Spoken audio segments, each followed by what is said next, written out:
I'm going to talk about racial discrimination because recently Center of Governance and Political Studies, they actually did a study where they got 7 candidates of the same qualifications. The only differences were races and gender. All of them could speak English, Malay and Mandarin. They applied to 547 jobs. In terms of callbacks, the highest was the Chinese girl. She had 240 callbacks. The lowest was the Indian guy, only had 20 callbacks. To put it in a different perspective, the Indian guy had to apply to 27 jobs to get 1 callback, 27 to 1. That's the same ratio as an Indian parent calling the son to find out what time you're coming home. Amma calls 27 times. After that, Amma receives 1 message from the son. OTW. Now here's my opinion on what's been going on the internet. A lot of people are fighting negativity with negativity. Don't do that. It's because people are now saying, oh, private sector likes only one race. And then another guy replies, oh, government sector only likes another race. Don't use 2 negativities to fight each other. You'll downgrade yourself to that level. Don't do that.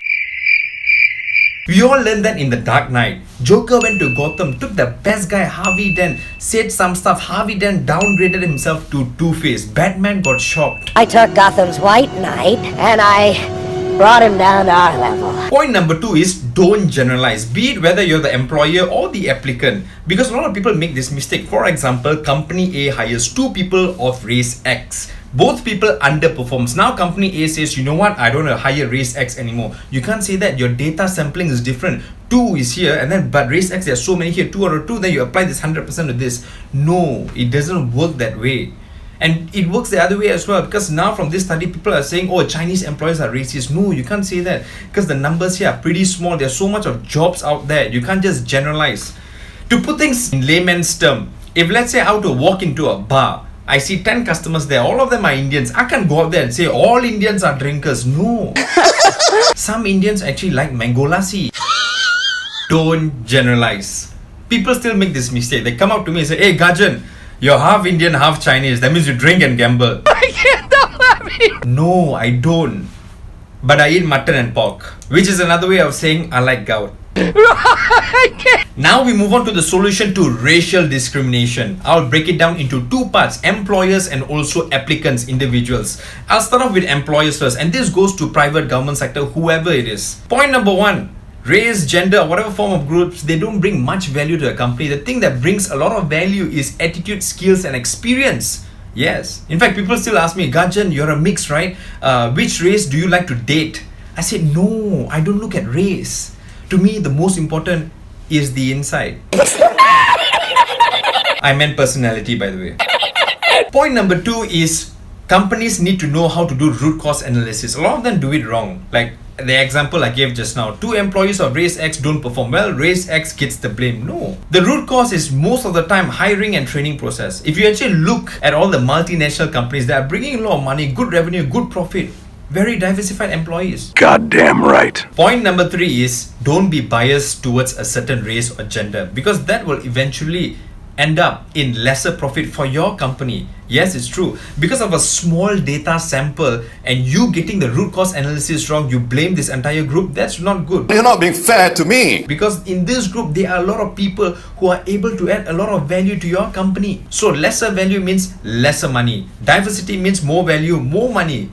Don't believe me? Look at 1MDB. Lots of races there, lots of genders there, lots of money, billions of money. I'm talking about this.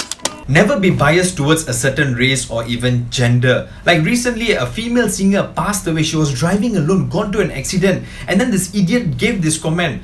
This is the main reason why women need men, so that men can provide safety, women can give sex. Hello, my friend, I've got 3 things to say. Number 1, it's not 1826, it's 2019. Number 2, we have left barter system long time ago. You can't just say, I give you this, you give me that, can. Number 3, since you like barter system, how about this trade? I'll give you common sense and in return, you keep quiet.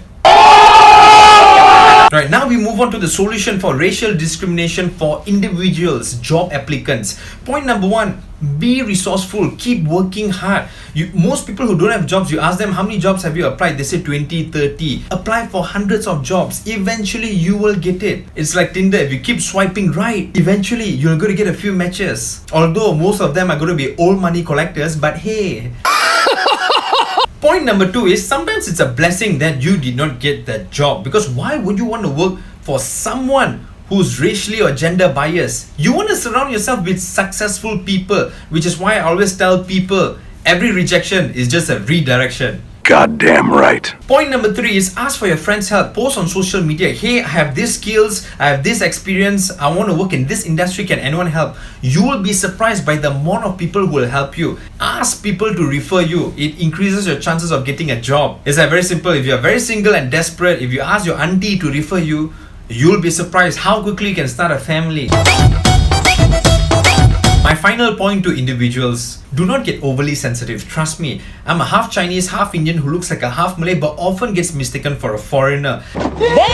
If I were to be very sensitive, every single week I've got a victim story to say. In fact, every week whenever I walk into the car park, I remind people to lock their doors. When I enter the lift, I remind people how much they love their handbags. The other day I was standing by the roadside. Random guy came up to me and he was like, "Boss, itu lori yang double park kamu punya." And I was like, "Saya tak ada pandu lori lah. Bicep saya banyak kecil tau, lori tak ada power steering. Saya tak boleh pandu lah, boss."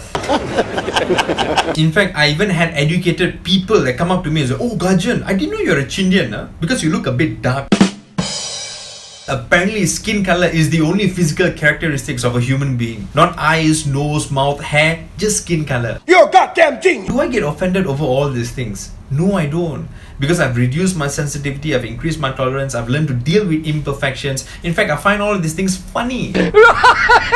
Ladies and gentlemen, I hope you found this video enjoyable and also helpful. Remember to like and share. Follow my page on Facebook, Instagram, and YouTube. Thank you.